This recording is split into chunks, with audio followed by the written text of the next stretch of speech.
folks, Highlander58 here. It's snowing here in southwest North Carolina. It's Tuesday. It is February the 9th, and it's about 24 degrees right now. We're expecting snow all day today and throughout the night and all day tomorrow. So last night we had about an inch and a half of snow, and some of it's melted away.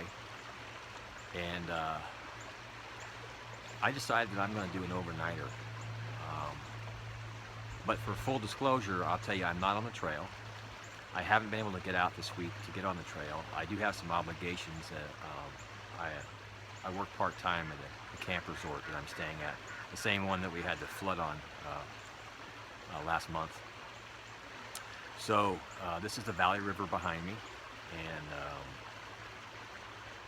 I'm going to be setting up in a primitive campsite tonight, and I'm going to try to have a fire. I know I won't have many, if any, fires on the trail, but I'm going to set up my Z-Packs duplex two-person tent, and I'm going to spend the night in it in my sleeping bag. And the low tonight, actually tomorrow morning about 1 o'clock, is 17 to 19 degrees. So I'm going to put my gear to the test tonight. I'm going to try to simulate being on the trail as much as I can. It's not so much about me surviving the snow, or I want to test my gear out if I get into this type of extreme, which I may very well in the early part of the hike. I've hiked in the rain, I've hiked in the freezing rain, I've hiked in cold, and I've hiked on trails that have ice on them and melting snow on them. So I thought, let me go ahead and do this. This is kind of a simulation because I'm only 100 yards from my RV, my nice toasty warm RV. But I'm going to get the mindset that I'm on the trail, and my choice is to tough it out or get off the trail. This is a new experience for me, and I'm going to document it, and I'm going to try to give you all as much information on how my body feels and definitely how my gear's working.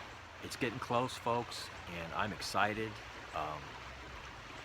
A little bit nervous, to be honest with you. I've never done anything like this in my life, and I'm determined to give it my best shot and make it.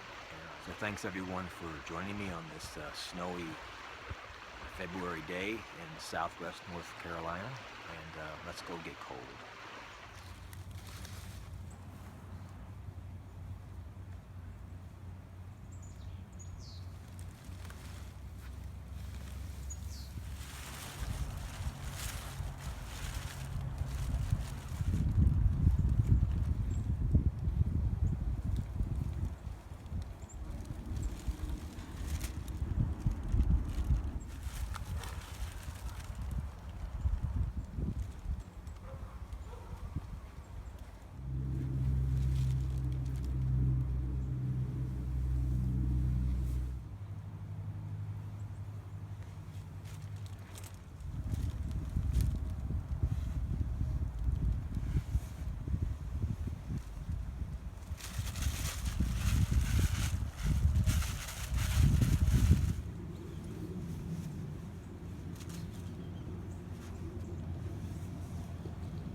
As you can see, most of the snow that was here this morning when I shot that video, it has melted.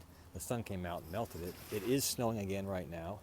It's about 5 o'clock in the afternoon, and I've just set up my Z-Packs duplex tent. Honestly, it took me about 15 to 20 minutes. This is the first time I've set it up, and I had to do quite a bit of tweaking and learn how everything worked. But as you can see, it's together. It's now up. It's pretty tight. It's a pretty amazing concept. You got these adjustments right here on the guy ropes that you can, once you set the stakes, you can pretty much leave the stakes and adjust the tautness by flipping these up and pulling this line down. I've got the back door shut, You can bring those all the way in so they're flush with the rainbow doors, screen doors. There's 2 doors on each side. So if you have a partner in your tent, each person can get out of the tent without having to crawl over one another. You got the tie backs right here for the doors. And this is the interior. You got little pouches on either end to stow gear, and cables right here actually keep the tub up against the tarp portion of the tent. And I'm going to have to keep working with it. I could probably set it a bit lower. There is some draft issues. Of course, I'm going to button this up tight tonight because it's going to snow and there's going to be quite a draft in here. So I'm going to unload my gear. I got my pack in here. I'm going to set everything up as I would if I was in the trail. Okay, I've got the inside of my tent set up for the night, pretty much. I'll be doing some adjusting, I'm sure. Okay, right here I got my Thermarest Neo Air blown up. You do have to blow it up. I mean, it does inflate a little bit when you open the valve, but you're going to have to put 10 or 12 good hard puffs in there to get it to inflate. This is my Sea to Summit Aeros pillow. You also have to blow that up. It takes about, 10 seconds or so. And this is my Kelty Ignite dry down 20-degree bag. It's lofting right now. And inside of there I've got the silk cocoon. And I'll actually crawl inside this and then insert my legs and kind of get this to fit right. And I'm just going to leave this in here when I roll the bag back up. Plenty of room for my pack. Got some storage area right there. Now, it's going to be drafty tonight, so I'm going to bring these 2 doors in. I'm not going to use that as a vestibule tonight. The wind is coming from that direction, so I'm going to close those off. I'm really happy so far. A lot of headroom. I'm sitting on my knees right now. My head's not touching the ridge. I'm very happy with this tent so far. I mean, I like the way it feels. There's already some snow building up on it a little bit. It's translucent. I can see the trees, but it definitely gives you some privacy. The bathtub floor, they say that it should be about 6 to 8 inches off the ground. That's about where I got it. Okay, I'm gonna get out and kind of get things set up for the evening, and maybe have some dinner and get ready for a long night of cold and snow. Hey everybody, it's about 5:45 in the afternoon. I've got the tent all buttoned up, and as you can see, the snow has definitely picked up. As promised, I believe we're going to have a very interesting night. Whew. Well, everyone, Highlander58, and I'm set up. I'm set up for the evening, and it is coming down. Oh man, they're expecting about 2 inches tonight, and we'll see how things go. I've got everything I need, and tent's holding up real well. It's closed up, and I can see some snow accumulating on it. But hey, this is what it's all about. Oh man, I'm not used to this, but it's cool. It's really cool. I'm gonna give you a shot of the river here, so you can see how beautiful it is out here.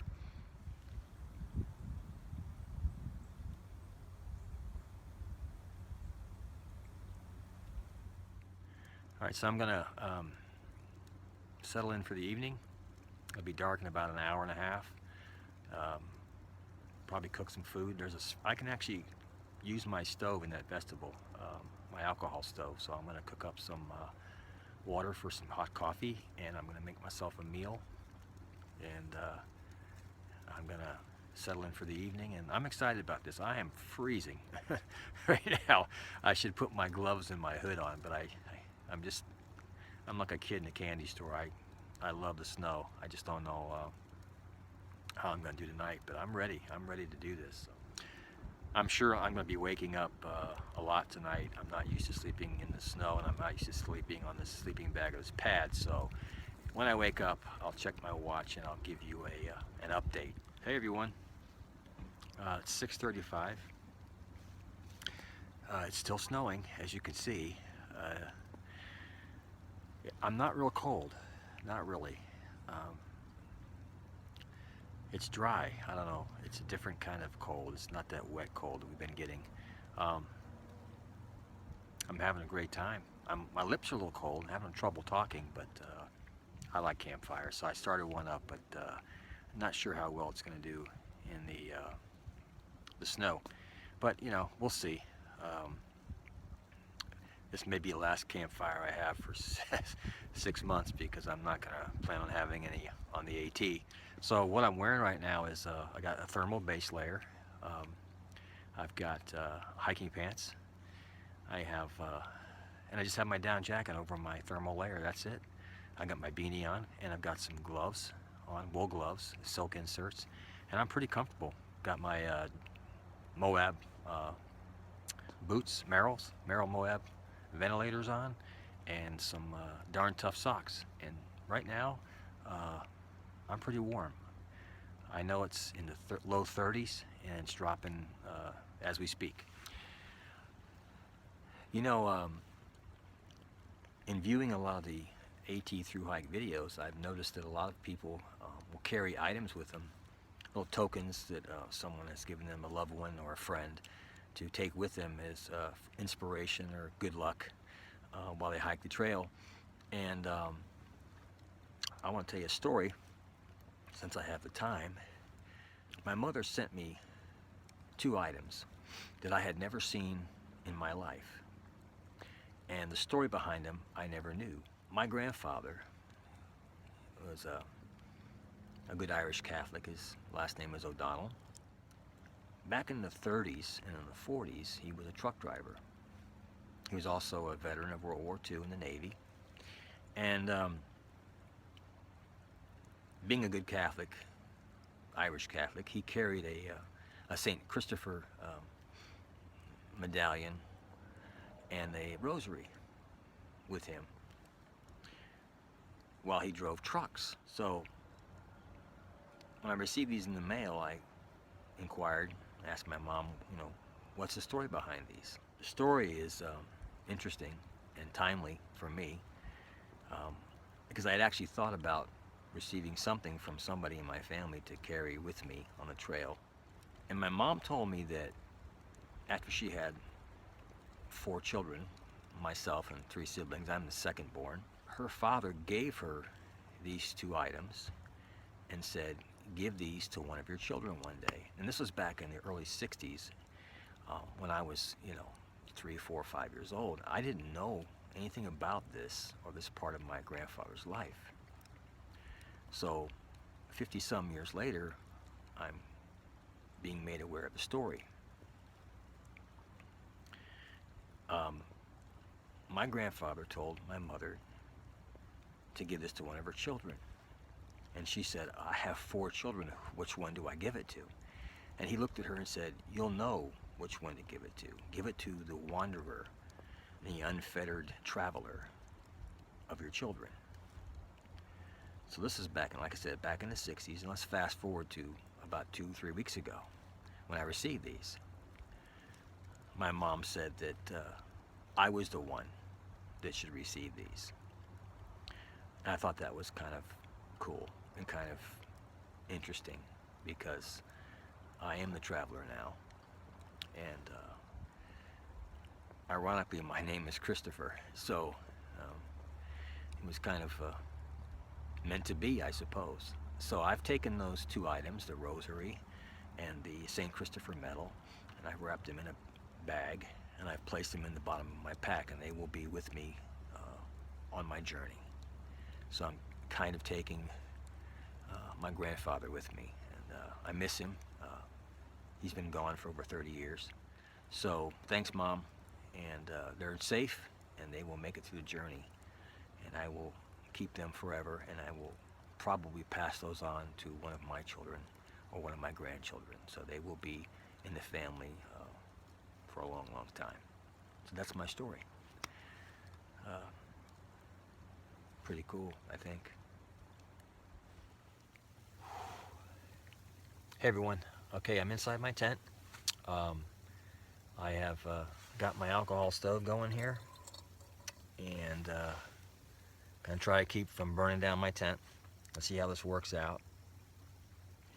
And gonna cook a little dehydrated rice, have that for dinner, warm me up a little bit, and then I'm gonna get myself ready for bed, and I'll give you an update. It's, you know, with the wind not penetrating the tent, it's actually feels a lot warmer in here than it is. It's still probably in the high 20s, low 30s in the tent, but without the wind blowing, I'm comfortable at this point.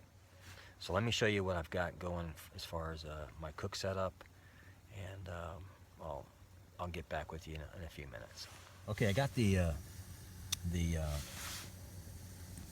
Firebox Gen 2 going right now with the alcohol stove, the Trangia stove going in there, and of course I've got my titanium Optimus cook pots going on. What I'm keeping real close by is the lid right here, so if I need to snuff this out in a hurry, I can just drop this on. It'll extinguish the flame. I'm going to pay real close attention to the fire, and I should have boiling water within about 3 minutes, and I'll let you know how this all turns out. Okay, what I got here is this is just it's a Mountain House meal. It's rice, I think chicken, dehydrated rice and chicken. You know, I've got a lot of those. And I've taken it out of the original packaging and put it into a freezer bag. And I saw this on YouTube. It was some veteran thru-hikers, Hiking Vikings. I can't remember the channel, but I'm sure you all know who they are. They did this, and I decided to try it out. I've tried it a couple times, and it's worked out pretty well. Okay, I've extinguished my fire. It took about 2 ounces of alcohol and about 5 minutes to boil the water in this temperature, and there's a slight breeze coming up under the tent doors right here. Okay, so what I did was I put the hot water into this freezer bag, and then I squeezed the air out, and I've got it resting on my Z-seat, Thermarest Z-seat. And I'm going to give it about 9 minutes to rehydrate.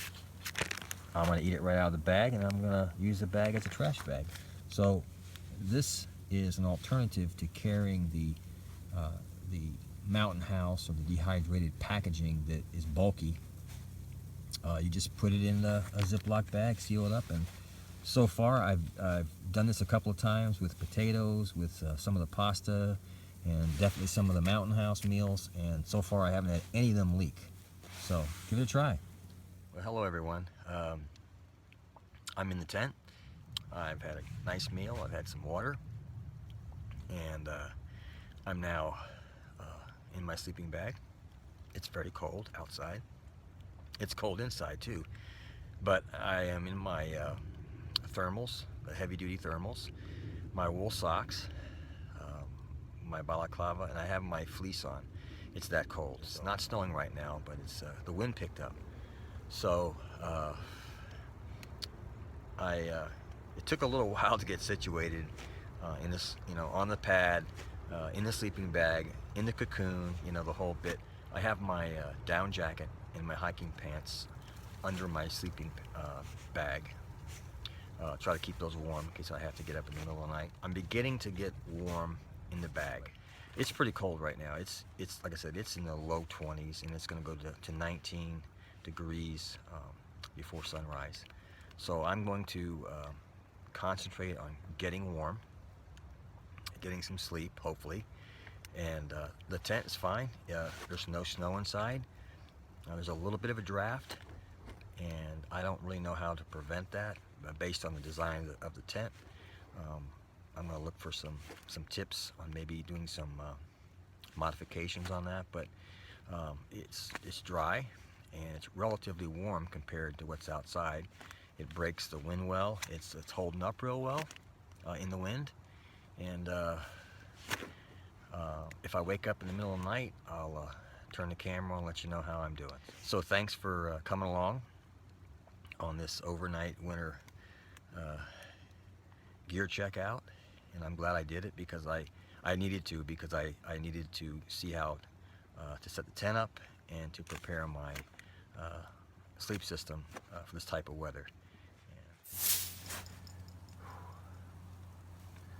Well, good morning, everyone. It's 4:30, and it stopped snowing. I just checked the temperature, and it's 18 degrees. Needless to say, I'm not going to get out of this bag yet. It was a bit of a restless night. I'm going to have to get used to this. I'm hoping that I won't have too many nights like this on the trail, but I know I slept some, but I was up a lot. I woke up quite a bit. I'm a side sleeper, so I was constantly rolling over in the sleeping bag, trying to get comfortable, sleeping primarily on my shoulder and my hip. The pillow is a necessity. I could not have slept at all without that pillow supporting my neck and shoulders. I think it stopped snowing. There's a little bit of ice on the outside, or snow on the outside of the tent. No real condensation in here. I had the thing buttoned up pretty tight, as tight as I could get it. And I'm gonna crawl back inside this bag and try to get a couple more hours of sleep. And when I do, I'll give you a better review of my evening in the snow. It was fun,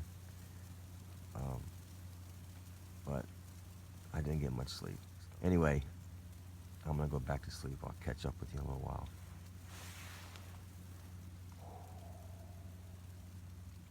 Well, good morning, everyone. Highlander58. I survived the night. That was very interesting. It stopped snowing. There's about 1.5 to 2 inches out on the ground. Tent held up real fine. You know, it's easy to reach up here and just knock the snow off. A little bit of a draft coming in. That's to be expected with the design of this tent. But I can't say I have any issues with this tent at all.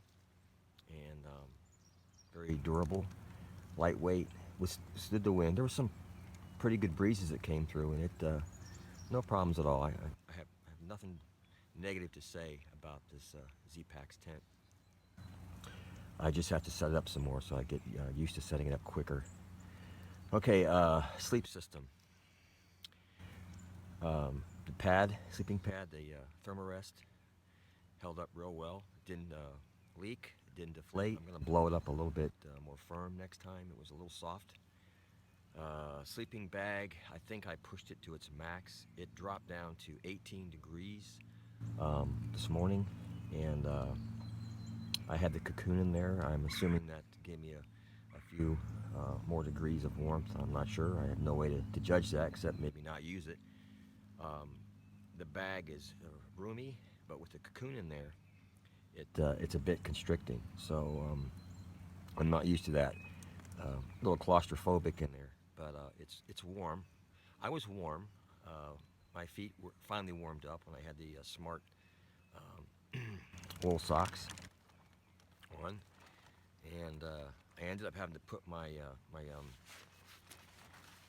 down jacket on about 4 o'clock this morning. It was that cold. The pillow was a lifesaver. If I didn't have that pillow, I wouldn't have slept at all, because I guess I could have stuffed my clothes bag into there or something, but that pillow fits right inside the hood area of the sleeping bag, and it gave me a lot of comfort, supported my neck and my back. You know, for the last week, I've been getting a lot of questions about pack weight, food, things like that, and I've been eating trail food for about a week. I bought what I think I'm going to eat on the trail, and have been preparing it here. I bought tortillas, and I really like those single-serve tuna and chicken and salmon, Star-Kissed, I think. They're in the foil packs. They're like $1 a piece at Walmart. I like those. Put those on a tortilla and eat one of those or 2 of those, and that's a meal.